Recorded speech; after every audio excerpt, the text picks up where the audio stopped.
there!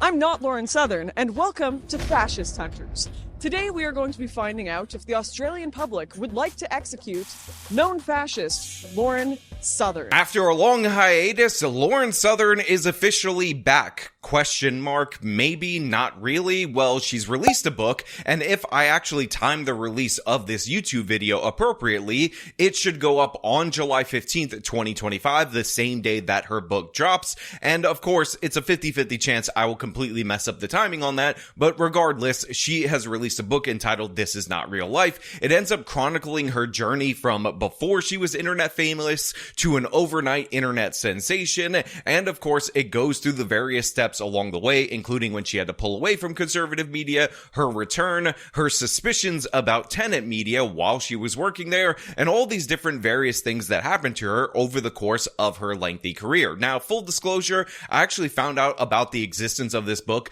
months prior to any kind of notification to people out there that it was going to be released, and this is because in one of the chapters, I was actually featured in the book, and because of that, Lauren reached out to me, sent me those pages in order to make sure that she did the appropriate redactions in order to maintain my privacy. And to be clear, when I got those chapters, I was initially very disappointed. First of all, it was chapter 23, and I had assumed, just based on who I am, that obviously the dedication page would be to me. Obviously, she would write that I would be her inspiration for her entire career, but in reality, that didn't really make all that much sense considering she started her YouTube channel years before I ever had this YouTube channel. And of course, maybe, just maybe, you guys might get the assumption from reading the chapter that I'm actually included in that it's more about the fact that Donald Trump was shot on the campaign trail the same day that I ended up getting married, and therefore it is a superficial connection to say the least. But I'm just gonna tell you,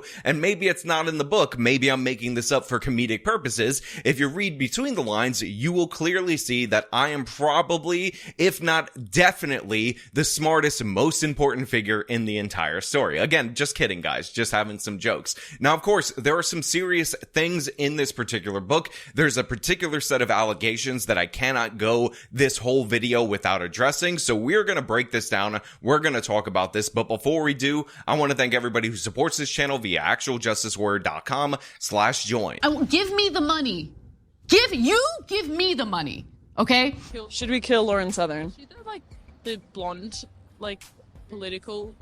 Yeah, she's the Nazi that's coming here with a far-right event. I'm not sure if we should kill her, but I don't think we should be listening to what she's saying. So right off the top, I just want to make something 100% clear. I'm going to give this book a strong recommend. I have not made it all the way through the entirety of the book, but there's certain chapters that I find to be incredibly interesting, like when the whole Tenet Media situation was popping off in the chapter called Jason, where Lauren is essentially being interrogated and intimidated by an agent, and we get really close and intimate looks at her mindset in this particular situation, including her strapping a DJI mic to her underneath her clothing in order to record what is going on in these conversations because she's absolutely terrified of being entrapped by the Fed. So we get a good look at this whole investigation. We get to see the dirty tactics of the government. We get to hear about them basically threatening her access to her own child in response to her refusal to cooperate. And honestly, she could have just played the role of the tough girl, I'm gonna fight back against everything,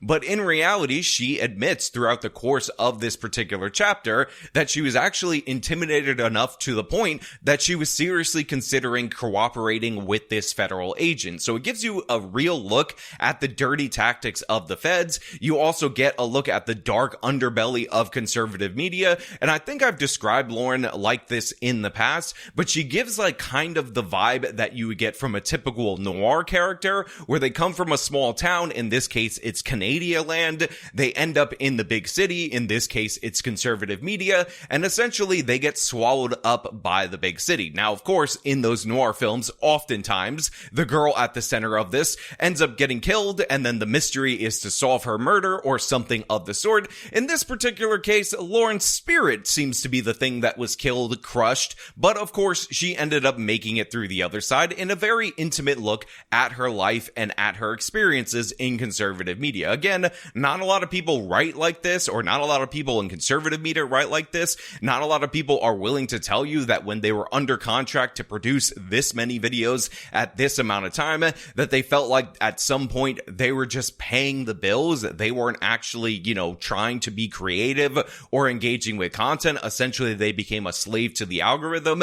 And as somebody on the content creator side of this, I definitely can relate to the desire to produce more in order to be successful on these various platforms that just demand more stuff from you, and how you try to hold on to what actually brought you to the dance. You try to hold on to things that you care about, but oftentimes, as I've experienced myself, your failure to just go off of a headline and just give the people what they want ends up damaging you financially. Again, I relate to the idea that I could be significantly more wealthy if I just pandered 100% of the time, and this is something that Lauren struggled with, and it's different when you actually have a child to provide for, and you have all of those different various pressures. So again, very interesting look at what people go through on this side of the content creation sphere. And also for me, as somebody who, started my channel when I was older, after I was age 26, for me, who's somebody who still hangs out with the people that I knew before I was an online person,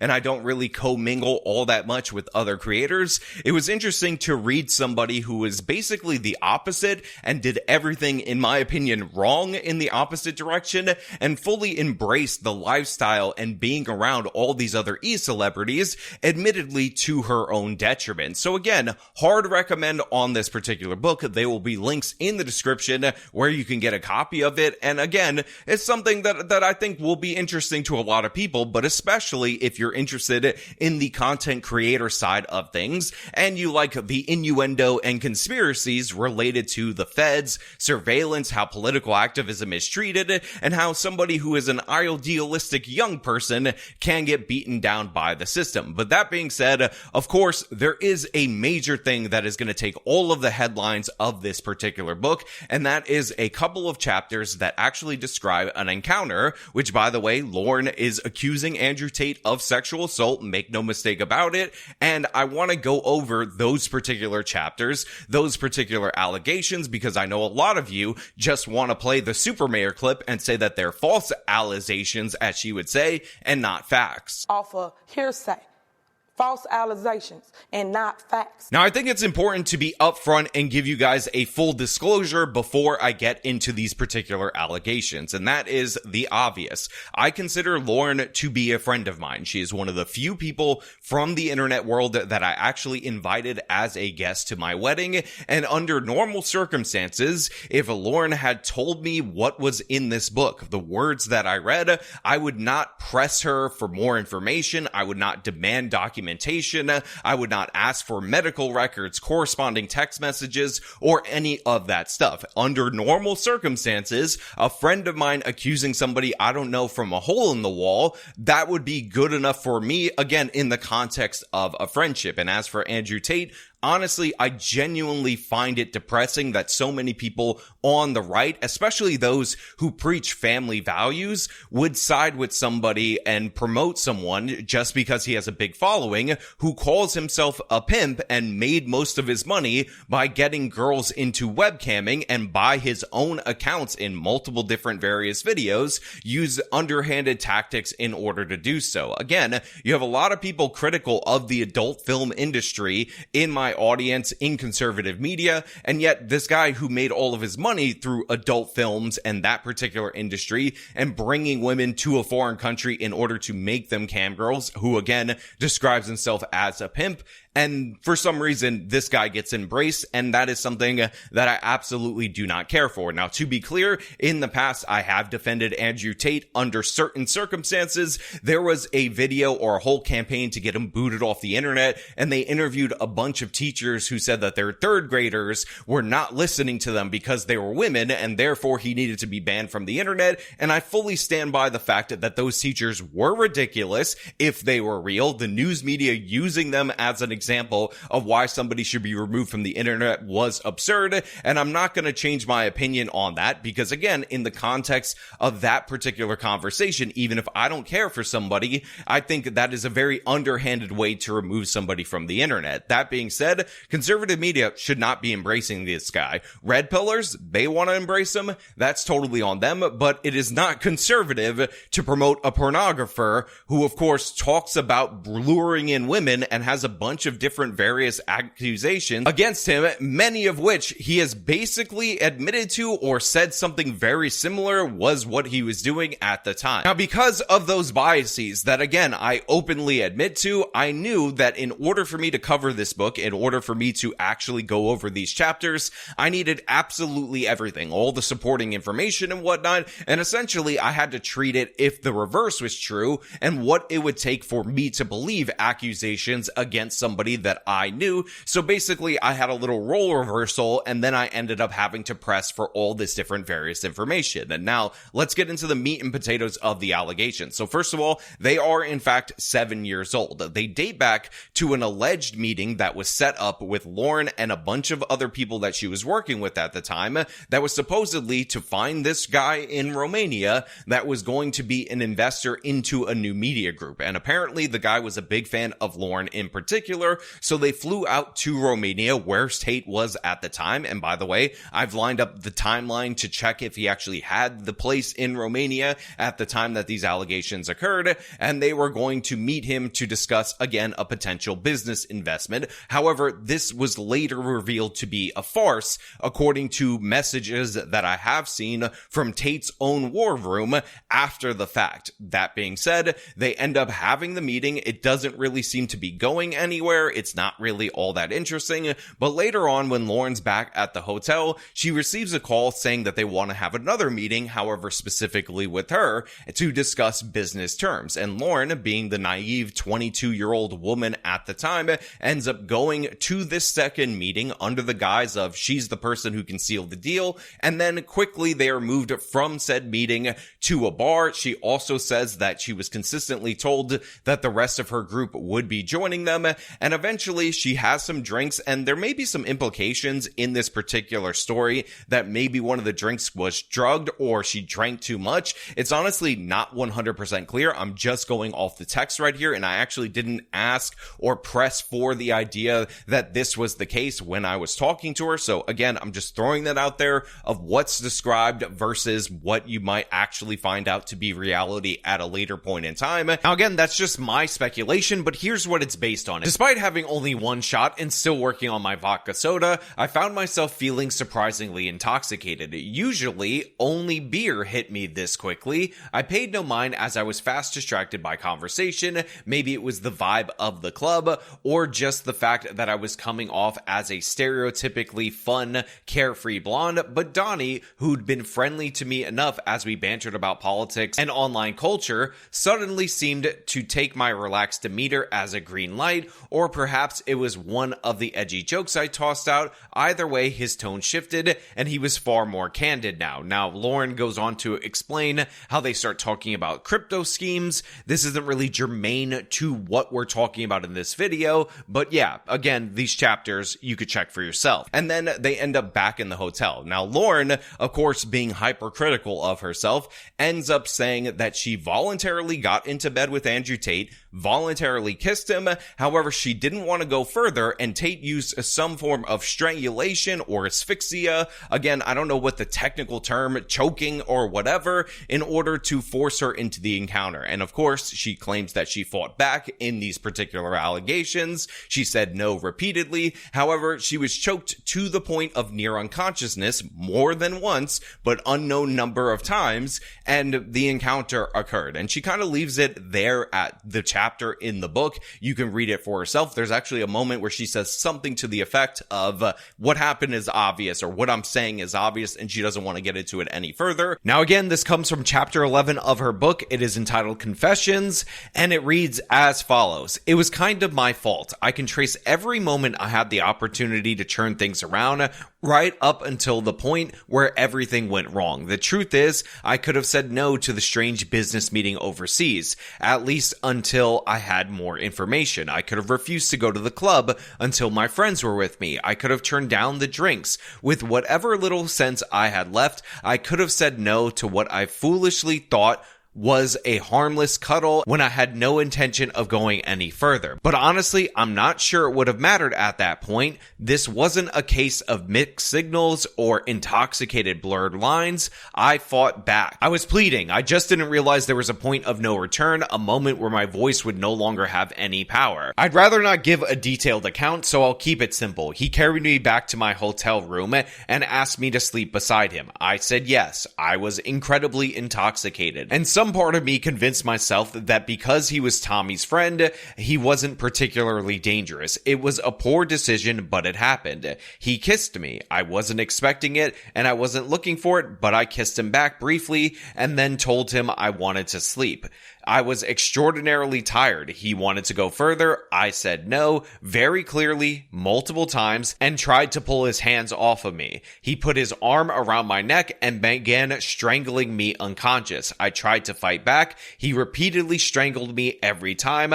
I regained enough consciousness to pull at his arms. I'd prefer not to share the rest. It's pretty obvious. And of course, because I have to go into journalism mode, this was not good enough for me. Again, 7 years ago, Andrew Tate has all these allegations against him now, so obviously people are going to have a lot of problems with this. They're obviously going to agree with her own assessment that she is to blame for certain steps that she put herself in that situation by engaging in. However, one of the things that I find incredibly interesting is that, of course, because I pressed for more information, I was able to receive medical records from within the week of the encounter, and according to these medical records, Lauren basically described the exact same sequence of events. In fact, unfortunately for me, there's actually a more detailed description of the events that went down on that night, again, within a week of her alleging that they occurred. And I didn't really need to read that, but for journalistic purposes, I ended up having to see that.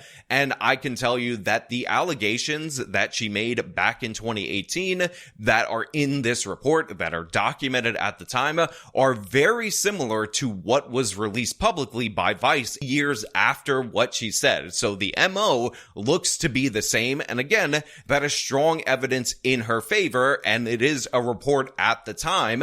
It's documented in medical records, and I've seen them for myself. And by the way, I think that she has sent them to another media outlet that will probably publish more of them, because I'm not a journalist. I'm not going to publish her personal medical records because I don't know what I should be redacting versus what I shouldn't redact. And honestly, I feel a little bit weird releasing personal, detailed medical information of somebody that I consider a friend. Now look, I'm no fan of Vice Media, but the fact is they have this January 4th, 2023 piece, which is nearly 5 years after Lauren would allege in those medical documents an assault by Tate using the method of strangulation. And wouldn't you know it, in these allegations, we have two women, and one of them says they were repeatedly strangled by Andrew Tate. And again, we also have other articles where these women say that they witnessed him strangling other people repeatedly. So this is very interesting that Lauren's allegation that is documented at the time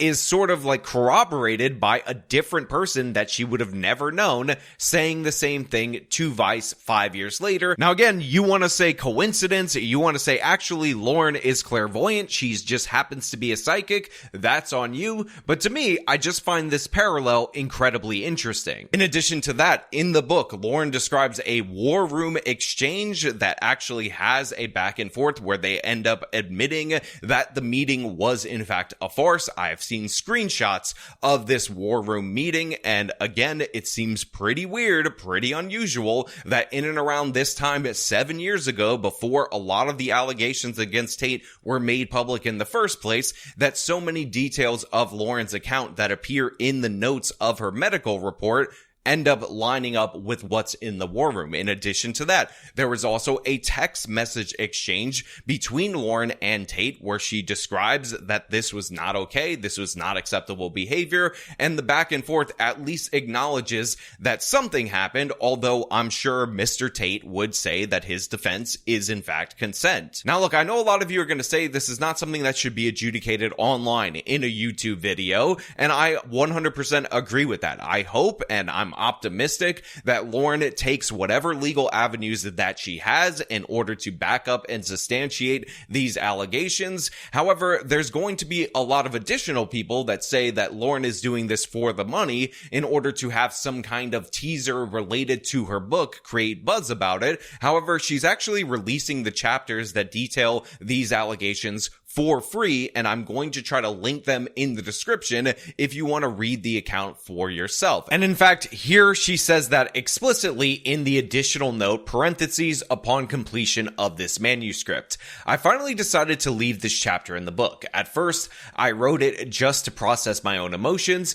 convincing myself no one would ever read it. For a while, I thought about replacing parts with dramatized, anonymized scenes in order to avoid drawing too much attention, but after a lot of reflection, I've realized I'm done with cowardice. If I'm going to do an honest book, I'll do it right, and this is a big part of my story. Why now, though, is a very valid question. You know, a lot of people think, oh, you're just deciding to tell us this story in your book, ? To make sales? What about the legal cases? Can't believe you didn't help earlier. Now, Lauren responds to these likely questions with the following. I should start by debunking some misconceptions here. First, I will be releasing all of the chapters relevant to Tate for free. It's not about money, and frankly, I'd rather not give people another excuse to project their own twisted motivations onto me. Not that I'm too worried about the opinions of anyone who thinks human trafficking and scamming men out of their life savings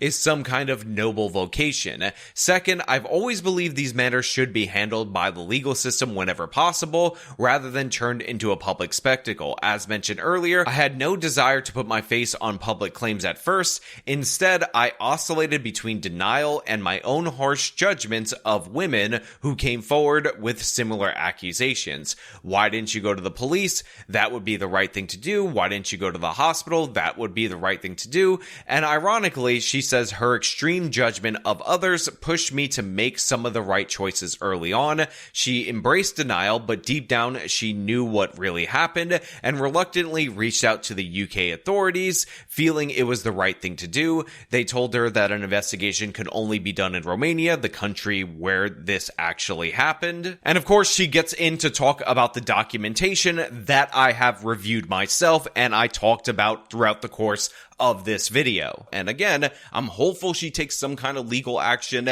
and does it the quote-unquote proper way. And thankfully, it seems like this is something that she's interested in from the words in her book. If you go to page 87 in the chapters we've been highlighting, it says as follows. I wasn't looking to start a legal battle. I was looking for any interest at all in helping me make sense of what was going on in Tate's compound in a way that would keep me anonymous. Years passed before Tate's antics made it onto the radar of Western authorities due to repeated claims from other women that had nothing to do with me. Eventually, a larger U.S. investigation reached out for my assistance. I provided what information I could off record. I did everything possible while trying to maintain my anonymity, but for the most part, I buried it until I began writing this. Being a witness in any official capacity would have required revealing my identity, something I wanted, past tense, to avoid at all costs. Still, over the years, public exposure started to feel inevitable. Someone I once naively trusted shared parts of my story with journalists without my consent. That disclosure resulted in others posting distorted versions of events online or in published works for political activism purposes, clearly with no real concern about potential crimes happening. Now, that section clearly indicates that Lauren has assisted where she can, to the extent where she got up to the line where she wanted to maintain her anonymity, and I'm absolutely happy to hear that, and presumably she would be more open to assisting based on the idea that she quite literally published these allegations in a book. She's releasing that stuff for free online for everybody to read so she doesn't make money off of those specific allegations. And since the book is published under her name, anonymity is no longer a concern. Plus, the overall tone and tenor of this particular chapter is that she's not going to be a coward anymore. She's not going to hide this. She's not going to cover this up. She is going to bring it out into the sunlight. So yeah, I think Lauren is heading in the right direction, if you allow me to speculate just a little bit. But I do want to point out that it is very unusual that she is making these allegations about a meeting that occurred when Andrew Tate wasn't even that famous. In fact, Lauren was probably, in terms of internet fame, more famous than him, despite the fact that I believe he had been on Big Brother UK at this time and been booted off, and of course that he was a kickboxer at some point in time. She was just more famous in this world, and this is all documented at the time through the medical reports, and the meeting specifically is referenced in these war room logs, and I've seen all of this documentation, reviewed all of this documentation for myself, which again is an uncomfortable position for me to be in, to demand all these different receipts and pieces of documentation from someone I consider to be a friend after reading about a horrible encounter that probably is not something that she wanted to discuss with me in the first place. That being said, I'm sure there will be a countervailing explanation about the Matrix, about intelligence agencies being involved. What about the nation of Israel? What does it have to do with this particular case? In my opinion, those are all ridiculous. It's a bit absurd that she would end up documenting this in all these different various ways years before Tate was famous, years before it was broadly known that these accusations end up surrounding him. But again, people are going to believe what they want to believe when it comes to this case, and we will just have to examine the evidence as it trickles out, as I'm hopeful it does come out and it does come forward. And a lot of people, by the way, in conservative media have invested themselves in the whole Tate, personality or whatever you want to call it. So I understand that they're going to go full offense mode. And in fact, Lauren describes maybe an army of paid hit pieces that will likely come out against her, that of course will do absolutely everything to paint her as a money-grubbing, absolute non-respectable woman, or whatever you want to say. But again, this is actually a small section of this book. I'm highlighting it because obviously if I didn't talk about it, if I didn't press for information and I promoted all the other interesting chapters around the book, a lot of you would call me out, and deservedly so. I press for information because a lot of you will call me out, and deservedly so, and documentation for the same reason.